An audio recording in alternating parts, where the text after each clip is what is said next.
Okay, so last class में हमने देखा था basic properties of electric charges. So now उसके बेस पे थोड़े बहुत न्यूमेरिकल्स हैं, थोड़े बहुत इन द सेंस दो न्यूमेरिकल है. Those two numericals we are going to see. पहला न्यूमेरिकल है, ध्यान से सिर्फ सुनो और देखो.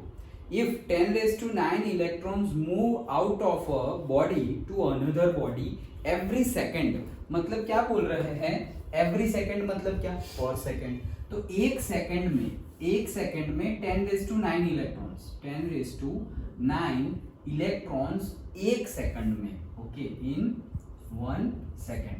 सो एक सेकेंड में 10⁹ इलेक्ट्रॉन्स एक बॉडी से दूसरी बॉडी में जा रहे हैं. सपोज ये एक बॉडी है और यहां से जा रहे हैं दूसरी बॉडी में. अच्छा, फिर आगे तो क्या उसका how much time is required, कितना टाइम लगेगा to get a total charge of 1 coulomb on the other body. मतलब कि अगर 1 कूलम चार्ज दूसरी बॉडी पे भेजना हो, पूरा का पूरा कितना? 1 कूलम चार्ज हमें दूसरी बॉडी पे भेजना हो तो कितना टाइम लगेगा? हमें फाइंड क्या करना है? टी फाइंड करना है. क्वेश्चन समझ में आया? क्या बोल रहे हैं कि 10⁹ इलेक्ट्रॉन्स एक सेकंड में एक बॉडी से दूसरी बॉडी में जा रहे हैं. मतलब यहां से यहां जा रहे हैं 10⁹ इलेक्ट्रॉन्स. तो 10⁹ इलेक्ट्रॉन्स को जाने के लिए कितना टाइम लग रहा है? 1 सेकेंड. तो ऐसा बोल रहे हैं कि 1 कूलम चार्ज को यहां से यहां जाने के लिए कितना टाइम लगेगा, ऐसा पूछा है. ओके, तो सबसे पहले तो देखो, हमें वो पता है कि 1 electron is equals to 1.66 into 10⁻⁻19 coulomb. ये तो पता है हमें कि भाई एक इलेक्ट्रॉन में 1.66 ले रहे हैं या 6 ही ले रहे हैं? 1.6 ले रहे हैं ना. तो 1.6 into 10⁻⁻19 कूलम इतना होता है. ये तो हमें पता है. तो 1 इलेक्ट्रॉन के इतने कूलम होते हैं, तो 10⁹ इलेक्ट्रॉन के कितने होंगे ये तो हम फाइंड कर सकते हैं. सो 10⁹ इलेक्ट्रॉन के कितना कूलम्ब चार्ज होता है? तो वो हो जाएगा 1.6 into 10⁻⁻19 multiplied by 10⁹ divide by 1. तो 1 तो कुछ नहीं. डन. मतलब कि ये हो जाएगा 1.6 into 10⁻⁻19 and 9 मतलब कि -10 कूलम. डन. तो हमें अब क्या बोला गया है कि 10⁹ इलेक्ट्रॉन एक सेकंड में एक जगह से दूसरी जगह जा रहे हैं, वही बोला है. सो उसको ही अदर वर्ड्स में हम बोल सकते हैं 10⁹ इलेक्ट्रॉन एक जगह से दूसरी जगह जा रहे हैं, मतलब कि इतना चार्ज, क्योंकि एक इलेक्ट्रॉन में इतना चार्ज होता है तो 10⁹ इलेक्ट्रॉन में इतना चार्ज होगा. तो अगर 10⁹ इलेक्ट्रॉन एक सेकंड में यहां से यहां जा रहे हैं तो हम ये भी बोल सकते हैं कि भाई दिस मच चार्ज एक सेकंड में यहां से यहां जा रहा है, ऐसा बोल सकते हैं. क्योंकि this is what? This is the charge on 10⁹ electrons. तो हम ऐसा बोल सकते हैं. तो ये इतना चार्ज एक सेकंड में एक जगह से दूसरी जगह जा रहा है. तो अगर हम बोल रहे हैं कि दिस मच चार्ज एक बॉडी से दूसरी बॉडी पर जाने के लिए टाइम कितना लग रहा है? 1 सेकेंड. डन. इतने कूलम्ब को टाइम लग रहा है 1 सेकेंड. तो हमें बोला है 1 कूलम्ब को कितना टाइम लगेगा. That's it. यही पूछा है कि एक कूलम्ब को कितना. देखो कूलम्ब के नीचे कूलम्ब आ गया, वो चेक करना है, उल्टा पुल्टा ना हो जाए, नहीं तो आंसर गलत हो. तो ये 1 into 1 डिवाइड बाय दिस, तो आंसर आएगा हमारा 1 डिवाइडेड बाय 1.6 into 10⁻⁻10. यूनिट क्या आएगा? ये आंसर का यूनिट क्या आएगा? सेकंड. इतना टाइम लगेगा. Coulomb second. ओके, तो इतना टाइम लगेगा. बस यही फाइंड करना था, और क्या है. अच्छा, ये टाइम हमें इयर्स तक ले जाना है. कहां तक? इयर्स तक. तो ये क्या है? सेकंड. सेकंड को मिनट में कन्वर्ट करने के लिए क्या करना पड़ता है? 60 से मल्टीप्लाई करना पड़ता है या 60 से डिवाइड करना पड़ता है? सुनो और समझो, सेकंड को मिनट में कन्वर्ट करने के लिए 60 से मल्टीप्लाई करना पड़ता है या 60 से डिवाइड करना पड़ता है? डिवाइड करना पड़ता है. नहीं, तुम सोच के बताओ. क्या एक मिनट में 60 सेकंड होते हैं, ये तो पता है। ओके, अब तुम सोचो कि सेकंड को मिनट में कन्वर्ट करना है तो क्या करना पड़ेगा, तुम भी सोचो कि क्या करना पड़ेगा। मल्टीप्लाई करना पड़ेगा।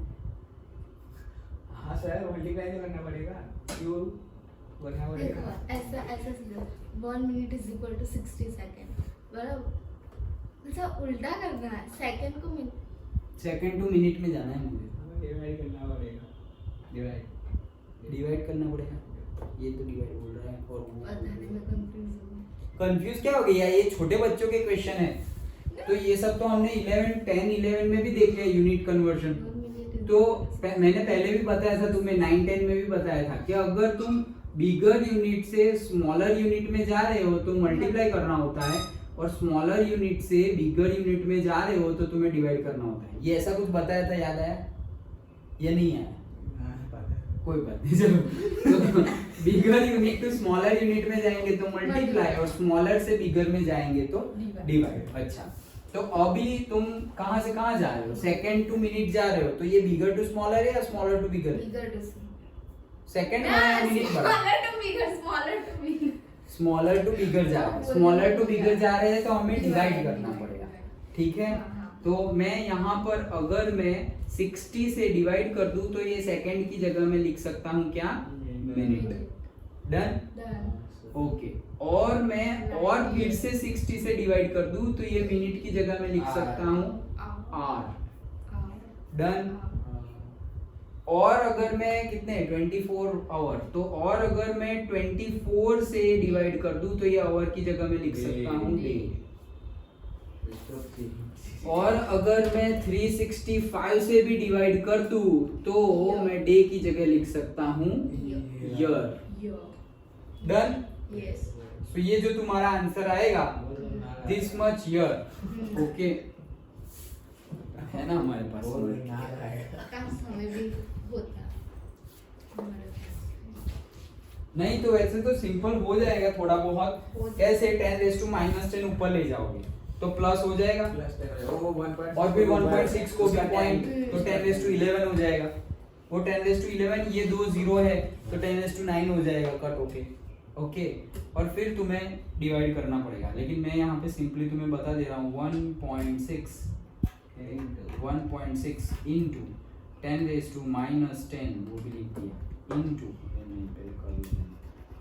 इंटू 60 इंटू 60 इंटू 24 इंटू 365 ये कर दिया तो आया 5 इंटू 5.04 इंटू 10⁻³ ये सबको करना है 1 से डिवाइड, तो 1 डिवाइड बाय आंसर, तो आया मेरा आंसर 198.186 लगभग 200 साल लग रहे हैं इसको तो। सो इतने क्या इयर्स लगे, कितने 198.186 इयर्स लगे एक कूलम्ब चार्ज को एक बॉडी से दूसरी बॉडी में जाने के लिए लगभग 200 साल लगे। दैट्स इट, वही हमें ढूंढना था। 198 years to collect a charge to 1 coulomb from one body 10⁻9 move every second we will need approximately 200 years. That's it. तो हमारा आंसर करेक्ट है। 1 coulomb is therefore a very large unit for many practical purpose. इसीलिए practical purpose के लिए तो एक coulomb मतलब बहुत बड़ा चार्ज होता है, एक कूलम मतलब बहुत बड़ा चार्ज होता है, क्योंकि देखो सिर्फ एक कूलम चार्ज को एक बॉडी से दूसरी बॉडी पे जाने के लिए 200 साल लग जाता है। ओके, तो यही फाइंड करना था। तो और कुछ है यार? नहीं, कुछ नहीं है, कुछ नहीं है। दैट्स इट, इतना ही गिवन है। अंडरस्टूड? और क्या अंदर जो लिखा हुआ है मैं वो पढ़ रहा हूँ। It is however also important to know what is roughly the number of electrons contained in a piece of 1 cubic centimeter of a material. A cubic piece of copper of slide 1 centimeter contains 2.5 into 10⁻24 electrons. given है तो हम याद रखेंगे JEE NEET के लिए भी। क्या 1 centimetre cube, 1 centimetre cube मतलब 1 सेंटीमीटर मतलब इतना लेंथ, इतना विड्थ और इतना हाइट, उसका 1 सेंटीमीटर बनेगा ना, 1 सेंटीमीटर क्यूब, उसमें 2.5 इंटू 10⁻24 इलेक्ट्रॉन्स होते हैं। कितने सॉरी माइनस प्लस 24 वही तो नंबर है, तो 2.5 इंटू 10⁻²4 इलेक्ट्रॉन्स होते हैं कितने में 1 सेंटीमीटर क्यूब, मतलब इतना समझो ना छोटा सा, ओके इतना छोटा, क्योंकि देखो ना 1 सेंटीमीटर ये लेंथ, फिर 1 सेंटीमीटर ये उंगली समझ लो, इतना पार्ट ये जो दिख रहा है ऊपर, इतना पार्ट ये ऊपर दिख रहा है, उतने पार्ट में इतने किसका पार्ट, ये उंगली किसकी है, कॉपर की, ऐसा समझो। तो इतने पार्ट में 2.5 इंटू 10⁻24 इलेक्ट्रॉन्स होते हैं, just for the information purpose, याद रह गया। सिर्फ इतना कॉपर का टुकड़ा हो, कॉपर का टुकड़ा इतना हो, तो उसमें कितने इलेक्ट्रॉन होंगे, 2.5 इंटू 10⁻24 इलेक्ट्रॉन्स होंगे। डन, ओके ये तो याद रखने के लिए था। चलो ये हो गया, ये सिंपल था, उसमें कुछ भी चेंज करके पूछ सकते हैं, लेकिन तुम्हें सिर्फ यूनिट कन्वर्जन और वो याद रखना है, दैट्स इट। तो ये था हमारा न्यूमेरिकल नंबर, हमारे लिए 1 पहला ही न्यूमेरिकल था चैप्टर का।